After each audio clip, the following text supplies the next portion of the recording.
ఒకటైతే ఇంకా చెప్తా చూడండి.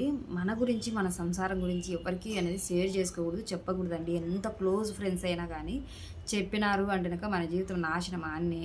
అంటే మూడో వ్యక్తి మన జీవితంలో జొరబడ్డారు అంటే గనక అది మటుకు నాశనం అయిపోతుంది. ఎందుకంటే వాళ్ళు ఏం చేస్తారంటే గనక నువ్వేం చేసినావని మీ ఆయన ఆమెను తిడుతున్నాడే, ఆయన ఏం చేయడా ఏంది, దాంట్లో తప్పే ఉంది.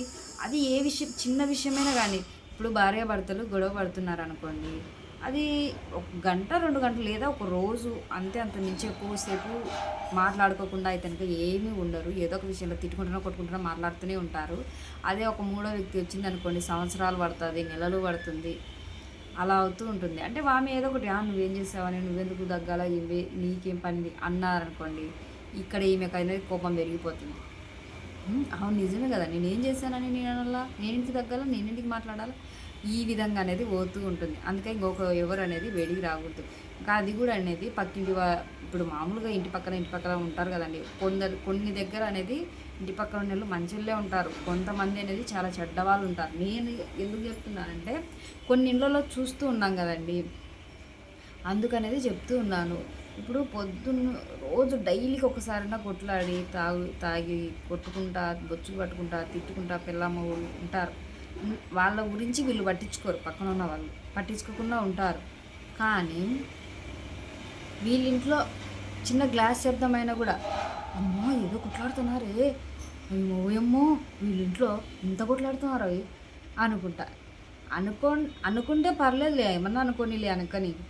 వాళ్ళు అనుకునేది కాక అందరికీ చెప్తారమ్మా వాళ్ళు భలే కొట్లాడతారమ్మా పొద్దున్నుంచి, ఈ నెల అతలను పట్టించుకుంటున్నారు, వాళ్ళని అసలు పట్టించుకోరు, చెయ్యరు, ఏం చేయకుండా కానీ అమ్మో భలే కొట్లాడుతుంది అమ్మ ఈమె, వాళ్ళ మొగుడు బలి తిడుతున్నాడు ఆమెను, నిజమే అనేసి అనుకుంటూ ఉంటారు. అందుకే ఒకరికి ఛాన్స్ అనేది ఇవ్వకూడదు, ఒకరిని మన జీవితంలో కల్పించుకోకూడదు. ఒకరితో ఎంత దూరంగా ఉంటే అంత దూరంగా ఉండాలి. ఇంకొకటి ఏంటి అంటే కనుక మనం ఎవరితో మాట్లాడకుండా ఉన్నా కానీ మనకే చెడు తెలుసా. ఇప్పుడు మనము ఒకరితో మాట్లాడినంత ఎందుకు, మన పర్సనల్ విషయాలు అడుగుతుంటారు, క్లోజ్ అయినంత ఇదంతా అనేసి అనుకుంటుంటాం కదా.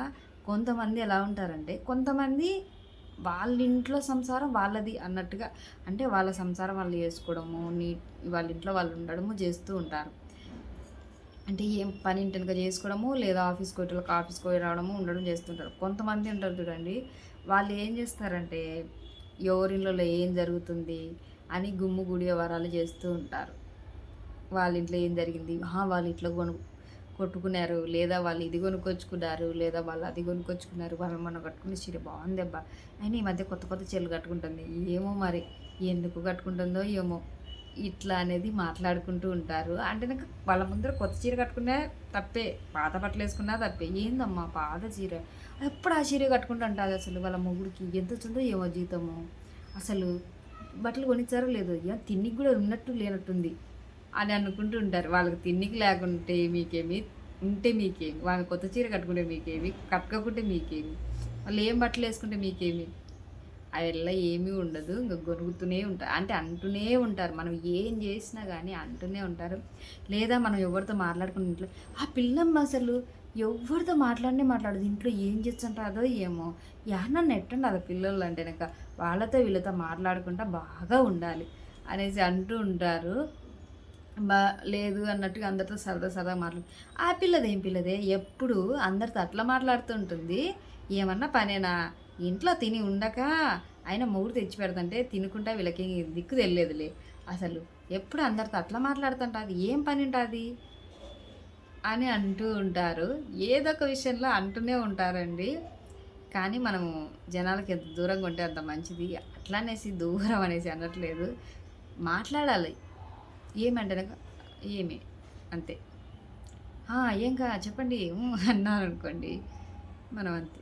నేను కొంచెం ఇంతేలేండి, కొంచెం మాట్లాడుతూనే ఉంటాను, కానీ అలా మాటలను పట్టించి మాట్లాడుతూ ఉంటాను, తర్వాత సైలెంట్ అయిపోతాను అంతే.